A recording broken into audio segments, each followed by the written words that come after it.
আসসালামু আলাইকুম ভিউয়ার্স। সকালের আলো তখন নরম, উঠোনে মাটির গন্ধ ছড়িয়ে আছে।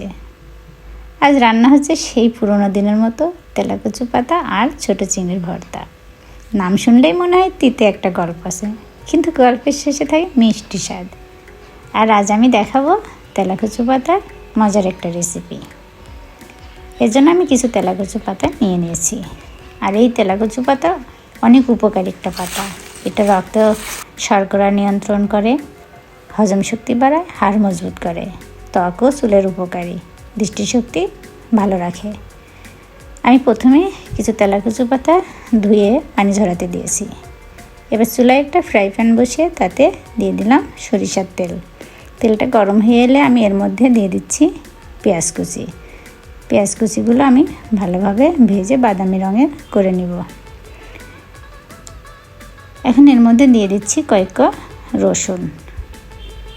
রসুনটা আমি একইভাবে ভেজে নেব। দিয়ে দিচ্ছি 3টা শুকনো মরিচ। মরিচও আমি ভাজতে থাকবো একসাথে, পেঁয়াজ রসুন মরিচ। আর দিয়ে দিচ্ছি ছোট চিংড়ি। তেলে ভাজার সময় সেই ঘ্রাণটা উঠলো, মনে হলো যেন নদীর হাওয়া এসে মিশে গেল রান্নাঘরে। চিংড়িটা আমি ভালোভাবে কিছুক্ষণ ভেজে নেব। এখন এর মধ্যে দিয়ে দিলাম স্বাদ মতো লবণ। লবণ দিয়ে ভালোভাবে ভাজতে থাকবো কিছুক্ষণ। এখন আমি ওই চিংড়ির মধ্যে দিয়ে দিলাম ধুয়ে রাখা তেলাকুচু পাতা, দিয়ে কিছুক্ষণ ভাজতে থাকবো।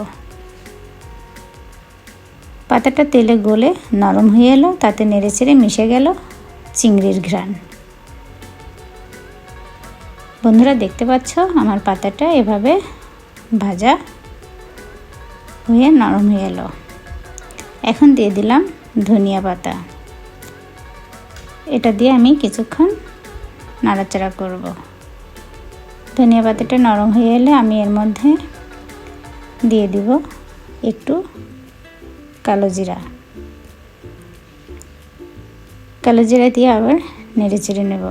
কালো জিরার হালকা ঝাঁজ আর ধনিয়া পাতার গন্ধে পুরো রান্নাঘর ভরে উঠল মাটির মিষ্টি সুবাসে। সবগুলো উপকরণ আমি ভালোভাবে নেড়ে চেড়ে মিশিয়ে নিচ্ছি। সবগুলো যেন ঠিকঠাক মতো ভাজা হয় সেভাবে আমি হালকা আঁচে ভেজে নিচ্ছি। তোমরা দেখতে পাচ্ছ আমি সবগুলো উপকরণ একসাথে ভালোভাবে মিশিয়ে নিচ্ছি। হয়ে গেল। এখন আমি চুলা বন্ধ করে দিয়ে কিছুক্ষণ ঠান্ডা হওয়ার জন্য রেখে দিয়েছি। এখন নামিয়ে পাটায় বেটে নেব। দেখো বন্ধুরা, শিল পাটায় বেটে নিচ্ছি। পাটায় ভর্তার স্বাদ একটু অন্যরকম।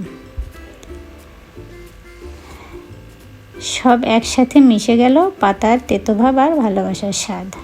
হয়ে গেল আমার তেলাকুচু আর চিংড়ি ভর্তা।